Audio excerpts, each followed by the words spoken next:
Oh, bah, merci pour l'invitation. Donc c'est au pied levé, hein. Ça devait être Anthony Berthoud et puis en début de semaine on m'a demandé de le remplacer, ce que je vais essayer de faire. Je lance ça. J'y vais? Voilà. Est-ce que je peux aller en arrière? Voilà. Donc ça devait être Anthony que je connais bien, qui est un copain, qui est un expert en nutrition systémique, qui parle de tous les aspects de l'alimentation. Moi, je suis pas un expert en nutrition systémique. Je suis d'abord ingénieur agronome. J'ai travaillé, d'abord, on va dire que je suis un nutritionniste des sols et des vaches d'abord. Et puis, quitte à changer d'intervenant, j'ai aussi changé le nom, le titre. Ils ont bien mangé, c'est quoi? Parce que, en lien avec ce qu'a dit Marc-André tout à l'heure, cette action de manger, c'est pas anodin. Alors ça, c'est ma vie en deux diapos. Moi, je me suis engagé dans une formation agricole et agronomique dans la fin des années 60. Parce qu'à l'époque, fallait manger, il fallait nourrir le monde. C'était une époque de famine pour les plus anciens du lycée agricole. Je voyais la mission des gens qui se lançaient là-dedans. Il faut nourrir tous ces gens qui souffrent, qui n'arrivent pas à manger, etc. Et puis le jeune Alsacien des années 60 est devenu un vieux Breton dans les années 2020, etc. Enfin, je suis arrivé en Bretagne en 1980, au pic de l'intensification agricole. J'ai participé à toute cette époque, j'ai vu les changements de ces époques-là, le club des 100 quintaux, les vaches à 10 000 litres de lait, etc.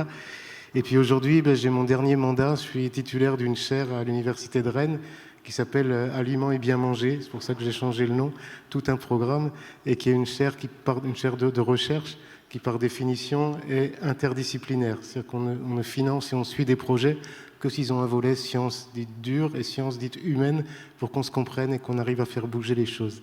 Alors, évidemment, les jeunes que je vois, les étudiants que je vois qui s'engagent dans ces filières-là aujourd'hui, c'est autre chose. Il faut nourrir le monde toujours, mais il y a aussi tout. Alors, je leur dis en rigolant que je suis né beaucoup trop tôt parce que les enjeux d'aujourd'hui sont quand même vachement intéressants et beaucoup plus intéressants qu'à mon époque, et que il faut de l'innovation, il faut de la recherche, il faut beaucoup de volonté, mais qu'on doit y arriver. Et donc, dans cette chaire, qui est cette chaire multidisciplinaire, on a un tiers veilleur, un ami qui est Claude Fischler, qui est un sociologue de l'alimentation, qui a écrit ce bouquin, L'omnivore, et il définit l'omnivorisme. C'est sympathique de le rappeler. Si on est un koala, on mange que des feuilles d'eucalyptus. Si on est un panda, on mange que des pousses de bambou. Nous, on est omnivores. Et avec cette faculté de manger tout, de s'adapter à tous les climats, à tous les écosystèmes. Mais ça implique des choix, bien sûr, et puis des contraintes. Et puis des choix. On est ce qu'on mange, mais on est ce qu'on choisit de manger. Mais on choisit de manger sous un certain nombre de contraintes. Que je vais en prendre deux.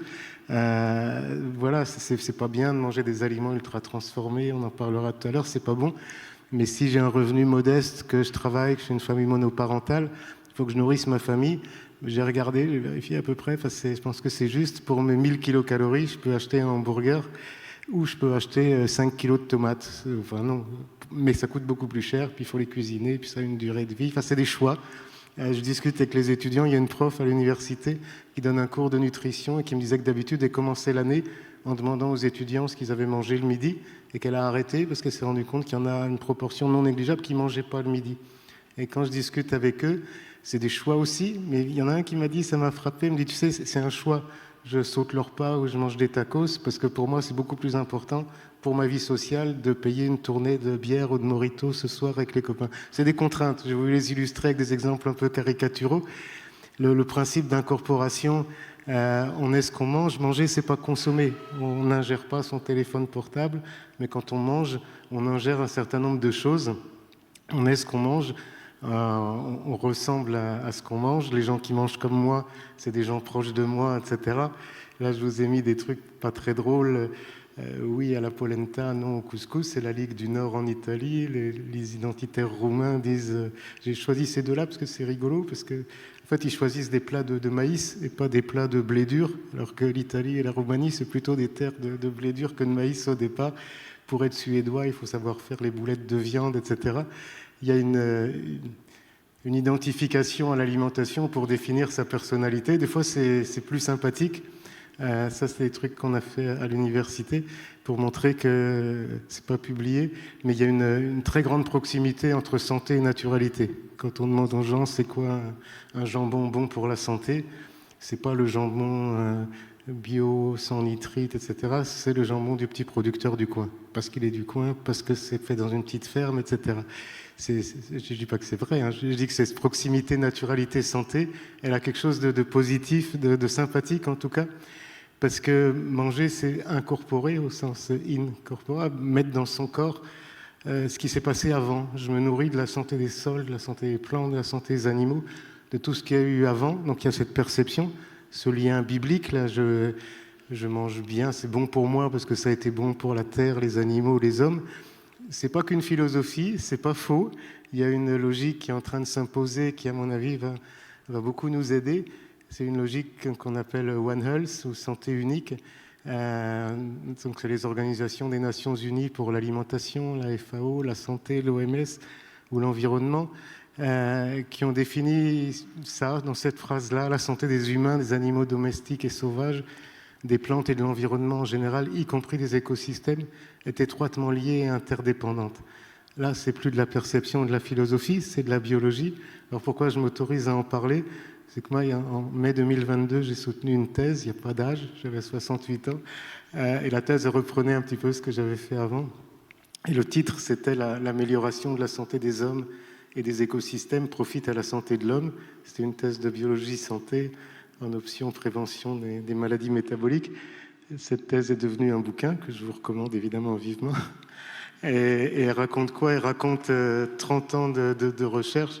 Donc quand le nutritionniste des sols est devenu un nutritionniste des vaches et puis des gens, et notamment des études cliniques qu'on a fait, l'investigateur principal des premières études est dans la salle.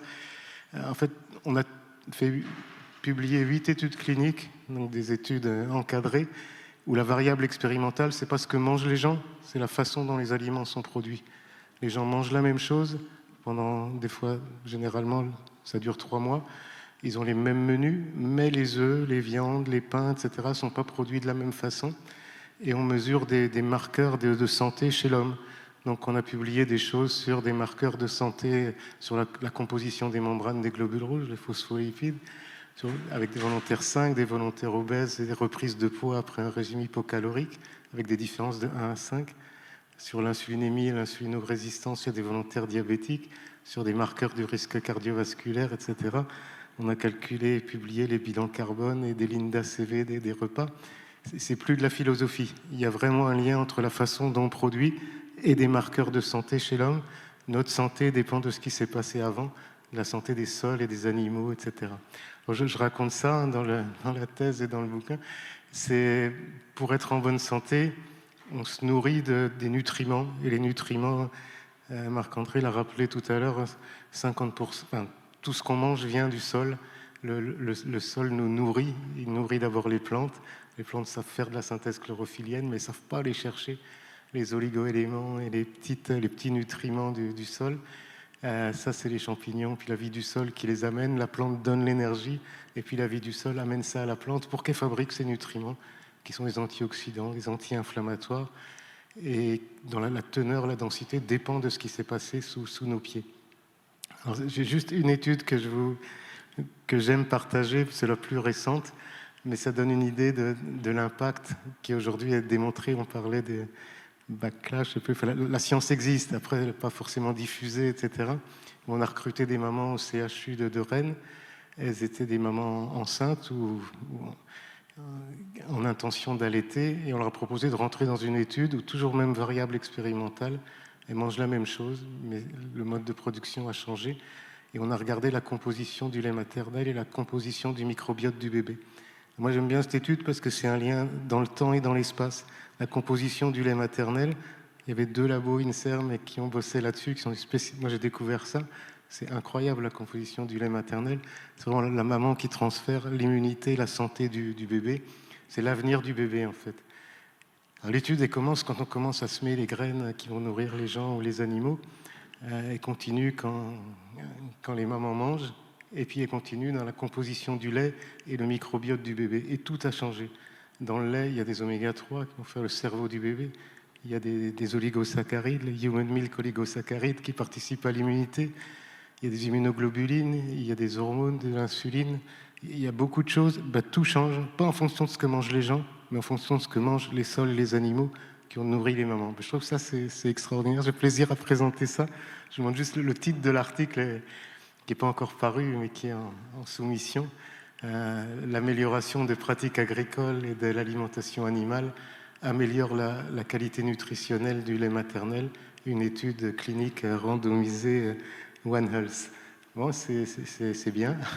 Alors, ça veut dire quoi? Ça veut dire que les biochimistes disent en rigolant que la vie est un combat perdu d'avance contre l'oxydation. Quand on vit, on s'oxyde. Quand on respire, on s'oxyde. On produit des radicaux libres. C'est normal, c'est bien au début, mais quand on en produit beaucoup, quand on stresse, quand on a de l'activité physique, quand on a une faiblesse, on commence à en produire trop. Il faut lutter contre l'oxydation. Et les petites molécules qui sont dessinées, qui sont des antioxydants, qui participent à lutter contre l'oxydation, elles viennent des plantes. Si l'oxydation n'est pas maîtrisée, on a une autre voie métabolique, qui s'appelle NF-κB, qui produit de l'inflammation. Pour maîtriser l'inflammation, il faut une autre molécule. Il n'y a que les plantes qui savent fabriquer le début de cette molécule, ce qu'on appelle les oméga 3. Tout ça, ça dépend de ce qu'il va y avoir, de la densité nutritionnelle qu'il y a dans les plantes et puis dans les produits animaux ou végétaux issus de ces sols. Donc le lien entre la vie du sol, la santé des plantes, la santé des gens, il est magnifique quand on le mesure et quand on le regarde. Il n'y a que les plantes qui savent faire la synthèse chlorophyllienne. Toute l'énergie sur Terre, y compris l'énergie fossile, qui est la synthèse chlorophyllienne des 400 millions d'années, ça vient de la synthèse chlorophyllienne. Ça, c'est une réduction. Et puis une fois que la plante a fabriqué son énergie, elle va le donner au sol, aux populations du sol, parce qu'elles ne savent pas faire la synthèse chlorophyllienne, puis elles ne peuvent pas. Par contre, elles savent faire tout un tas de trucs que les plantes ne savent pas faire, et ça va les mobiliser des oligo-éléments, elles savent fabriquer des petites molécules organiques, elles vont donner ça aux plantes, les plantes vont fabriquer ça, et vont transférer à l'homme ou à l'animal, et nous, tout au bout de la chaîne alimentaire, nous, on ne sait pas solubiliser les oligo-éléments des roches, ce que les champignons savent à peu près faire. On ne sait pas utiliser le gaz carbonique de l'air et l'énergie du soleil pour fabriquer de l'énergie. Donc on vit dans un monde totalement interdépendant. Et la beauté de cette harmonie, ces échanges, c'est joli quand on sait les décrire. C'est la biochimie au sens de la chimie de la vie. Et je ferai beaucoup de plaisir à faire ça. Je donne juste un petit exemple imagé, pardon. C'est les gars qui ont eu un prix Nobel en 82 pour la synthèse des prostaglandines et des médiateurs cellulaires, donc les molécules qui gèrent à peu près tout dans notre organisme, des quasi-hormones qui sont présentes on appelle ça des médiateurs cellulaires, des messagers de l'information. Et ils découvrent ça. Ils ont du mal à y croire d'ailleurs au début, que la synthèse des prostaglandines et l'équilibre des prostaglandines, pro ou anti-inflammatoire, pro ou anti-lipogénèse, ça dépend de deux molécules, oméga 6, oméga 3, qu'on ne sait pas fabriquer à la base, qu'on sait transformer, que les animaux savent transformer, mais il n'y a que les végétaux qui savent les fabriquer. Alors ça, c'est de la nutrition, c'est de la biochimie. Mais quand on voit d'où viennent les oméga 3 et d'où viennent les oméga 6, je suis un peu plus dans l'esprit de la journée, je pense, parce que les oméga 3, c'est les membranes végétales, c'est toutes les plantes en herbe, c'est la luzerne, c'est le trèfle, le sainfoin, c'est des graines minoritaires, le lupin, le lin, le colza, etc. Les oméga 6, c'est essentiellement énormément dans le maïs, dans le soja, dans le tournesol, etc. Et quand on déséquilibre cet équilibre, quand on déséquilibre l'équilibre dans nos sols, on déséquilibre l'équilibre, on détruit l'équilibre dans nos corps aussi. Donc il y a un lien, ça c'est une étude à laquelle on avait participé, Western-like Fat Diet, un régime occidental avec les graisses qu'on consomme, et notamment quand elles viennent du maïs, du tournesol et du soja, on produit progressivement de l'obésité, de la masse grasse de génération en génération. On avait fait ça sur des souris, mais c'est un modèle, on ne peut pas faire ça chez l'homme bien sûr, mais c'est un modèle intéressant. Alors j'ai parlé de la satiété, il faut se nourrir, il faut des calories. J'ai parlé de la santé longuement. Maintenant, on va parler de la saveur. J'ai laissé la phrase en anglais parce que je trouve que taste is knowledge, savoir et saveur. C'est la même racine, c'est les mêmes mots qui viennent du latin. Et on a cette chance-là, mais ça a été dit tout à l'heure par Marc-André, il faut renouer avec ça aussi. Il faut renouer avec une saveur qui est un savoir. Les gens qui font du vin en parlent très très bien. Quand ils parlent de leur vin, ils parlent de leur terroir, ils parlent de leur sol, parce que tous ces oligo-éléments, toutes ces petites molécules, tout au long de la chaîne alimentaire, ça va être les cofacteurs des enzymes, des réactions qui vont constituer le goût, la saveur, etc. Donc l'un ne va pas sans l'autre. Il y a la satiété, il y a la santé, il y a la saveur, il y a aussi la convivialité. Bon, c'est évidemment caricatural. Il y a quelques siècles d'écart entre les deux illustrations, mais de la ritualisation des repas pris en commun à ce qui peut se passer aujourd'hui, il y a quelque chose qui doit interroger dans le comportement. Être à table ensemble, je termine ma présentation là-dessus, en espérant que j'ai tenu le timing, mais le dessin en noir et blanc, là, un dessin du New Yorker, là, de Last Thanksgiving, c'est la maîtresse de maison qui arrive avec la dinde de Thanksgiving, et puis eh ben, il y en a un qui mange végétarien, l'autre macrobiotique, le troisième sans gluten, etc. Et puis elle repart avec sa dinde parce qu'on ne peut plus partager le même repas. Et puis l'image avec les téléphones portables à table, c'est à peine une caricature parce que je pense qu'on a tous vécu au repas de famille. Il ne suffit pas de partager un repas, il faut partager aussi des échanges, des conversations. C'est la beauté des échanges qui se passent à table. Et ça, c'est une publication où il y a une échelle qui est une échelle de happiness, une échelle de bonheur. Ça se mesure avec quelques questions et puis des échelles de réponses du style est-ce que vous êtes content de votre vie, est-ce que vos idéaux de votre jeunesse sont toujours présents, etc. Et ben, les gens qui partagent le repas, qu'on soit dans l'Ohio aux États-Unis, qu'on soit à Rennes ou qu'on soit au Danemark, les gens qui partagent leur repas avec les autres, le questionnaire n'a rien à voir avec leur repas. Hein.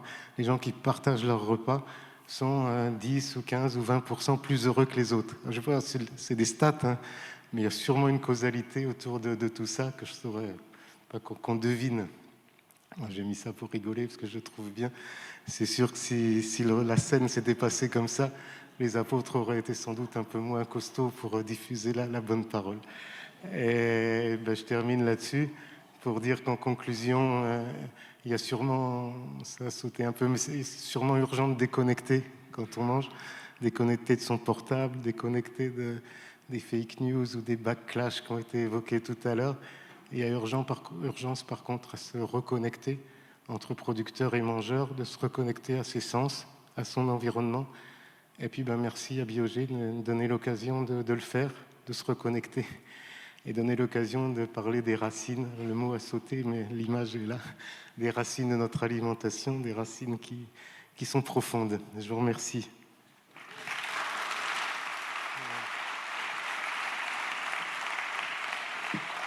Merci. Merci beaucoup, Pierre Veil. Bravo pour le timing. Ah oui, vraiment, vous êtes notre coucou suisse.